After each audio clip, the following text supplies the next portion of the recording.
Guys, welcome back to my channel Ages Kingdom, and in this class I'm going to discuss about anatomy physiology for nurses, and from the digestive system topic, and from that I'm going to take a salivary glands.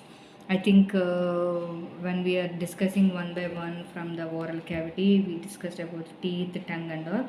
So in this topic I'm going to discuss about salivary glands, because salivary glands are the glands which are helping for the taste, and it is helping for giving some secretions which are important for the digestion and absorption of the food nutrients, and especially in mouth it is giving like production of saliva, so that it smoothens the food and helps to swallow the food also. So that is what the major function.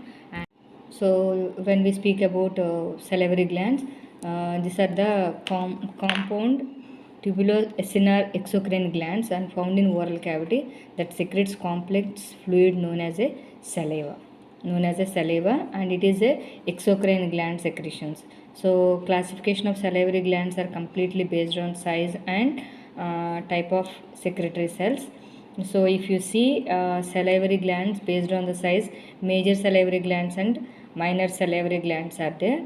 So major salivary glands, if you discuss, it secretes aggregated into large bilateral paired extraoral glands, which are classified into three: parotid glands, submandibular and sublingual.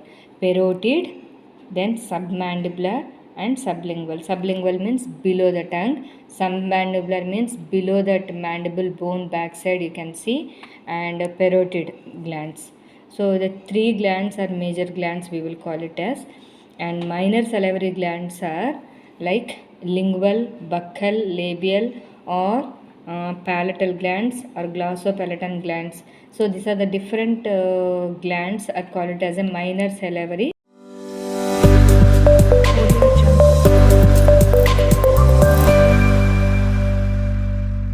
Classified, and based on the secretory type we classified as a three: serous, mixed and mucosa.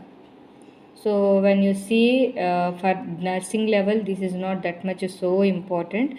So if we speak about three glands: parotid gland, submandibular and sublingual. So the first gland is parotid glands. So parotid glands, if you see, it is the largest salivary glands, and which occupies 60 to 65% of total saliva. Means our total saliva approximately 60% is coming from parotid glands only, and it weighs between 14 to 28 grams, and superficial of the gland is located.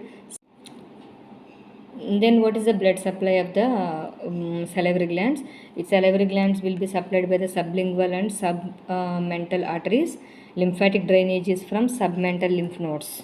So blood supply is sublingual and submental arteries, and lymphatic drainage is from submental lymph nodes, and nerve supply is by parasympathetic supply. Facial nerve is reaching gland through the lingual nerve and submandibular ganglion. So that is sympathetic nerve and parasympathetic, both supplies will be there. Parasympathetic supply is from facial nerve supply, and sympathetic supply is from postganglionic fibers